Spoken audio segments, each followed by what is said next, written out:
Good afternoon, this is KD0TLJ Joyce. We decided that we needed a little sunshine in our life and we're going to be doing spring bouquets. I think spring is in the air. I know right now everybody's probably bored to death and looking for something to do. If you do not have fresh flowers, you can sure go out anywhere and get some silk ones, or if you have something in your house, you can design also on that. I'm going to show you today how to design. First of all, you want to start out, if you're doing fresh, with usually some greens. These we're doing bouquets for our Good Samaritan Center here in town, and the community went together and bought bouquets for everybody in their rooms. So I'm going to show you how to design here. Like I say, the first thing you need to do is put the greens in. We're going to start out with the height here. We don't want it too big, you don't want it too tall. So what I do is usually use my counter and kind of come out what looks nice with the vase. Usually it's 1 to 1.5 times the size of the vase. And you always want to pull off all your greens that are underneath the water, because if you don't, it just makes bacteria and everything grow faster. So we usually put what's in height. If it's too tall, you can always take it out, cut it a little shorter. You just don't want to get too short because you can't make it taller on that. We are going to use some bright Gerber daisies. I think we'll use the orange one here. It will look pretty with the purple.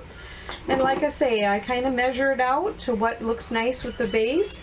And I always take a knife and cut. A lot of people use scissors or other items. I was always told if you cut them either underwater or you cut them at an angle, there's more of an area that water can get in. So they always say your flowers will last better.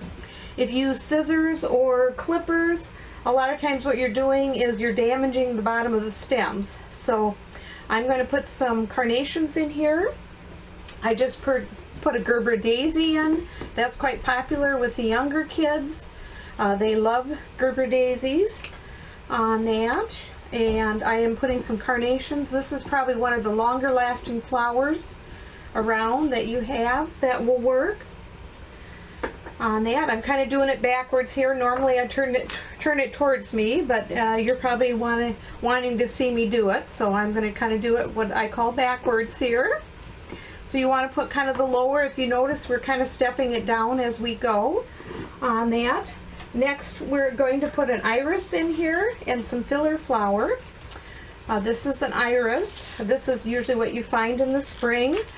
They usually grow all year round, but most of the time people want them in the spring. That or tulips. And then the next thing we're going to use is a little bit of filler flower. This is what this is called, is filler flower. That limonium is the technical name, but a lot of people would just call it filler flower. And when you're designing, you always want to have some different sizes. If you notice, the Gerber daisy is probably the biggest, so that would be like our big flower. And then normally you want to put something like a medium sized in, and that would kind of be your iris or your carnations. And like here we have the height, so, and your filler flower would be the smallest. So you kind of have your 3 different sizes, which makes it look nice. I had a gal when I first started designing, when I was in high school, always said you shouldn't use more than 3 colors, because she said if you get too many colors, she always said it looked like mixed fish. I don't know where she got that from, but that's something she always told us on that. Now I'm going to do another one here. We're going to probably do a little bit different flowers, a little bit different design, kind of the same thing. As they say, you put your leather leaf in first. On that, we are going to put some Alstroemeria in, and Alstra is one of my favorite flowers, but I am allergic to it. About, I think, 1/3 of the designers in the United States are allergic to Alstra. I don't know if they ever figured out why. It must be something in the stem. Usually on the Alstra, you want to take the leaves off the bottom on that. It just makes it look nicer. Some people like to leave them on, but normally the bigger ones I will take off. I leave the smaller ones on the top. And this is kind of almost a miniature version of the iris. So we are going to cut it off, kind of put it in there. That's going to probably be our height. This one we're going to put a couple irises in on the side here. It needs to be a little shorter. So here we go again. And this one I think we're going to put a bright yellow Gerbera daisy in it here. So like I say, use your counter to kind of figure out what height you want it. There you go. And I think we'll put another iris in. I think would look pretty in here. And this one I don't think we're going to put the Alstroemeria and the Liatris in. Okay, and of course I broke this one.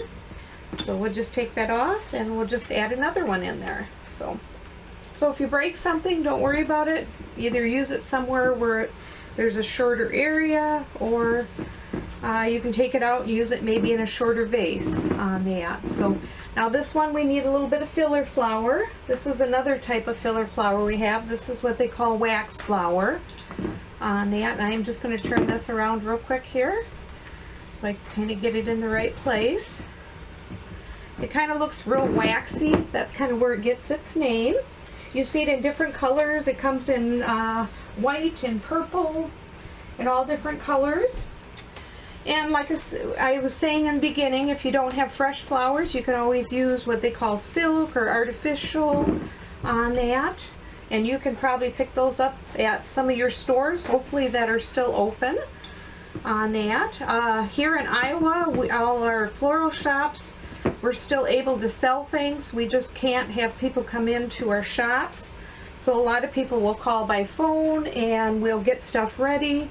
And we have like a will call bench out in our hallway that we just have people pick up so they don't have to see us.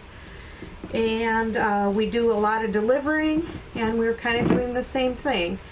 Dropping it somewhere that we don't have to see people. So on that, just to be safe on that. I hope this brings a little sunshine to everybody on these days that you really aren't supposed to go anywhere.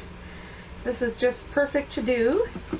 And like on this one, you just turn the bow around, and these were just actually just taken and tied just like you tie your shoe, kind of. Very easy to do on that. I'm going to add a little bit of filler flour to this one. And if you have a larger vase, then of course you want a few more flowers. So this is how that one looks on that. Okay, I hope everybody enjoyed this.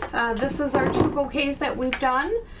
We have quite a few that we're doing. We have about 28 of these we're doing. We're doing all different flowers on that. So hope it was enjoyable for everybody, and a little bit of sunshine. I'm going to kind of show you all the way around this one on that. And always start out, if you can, with the height, and then just kind of work your way down. And the biggest thing is you're better off to do it a little bit tall once you get going and realize it's too tall. You can always cut it off, but if you get it too short, it's really hard to make it longer. So I hope you enjoyed, have fun on that, and have a great day. Be sure to tell your friends, neighbors, other hams.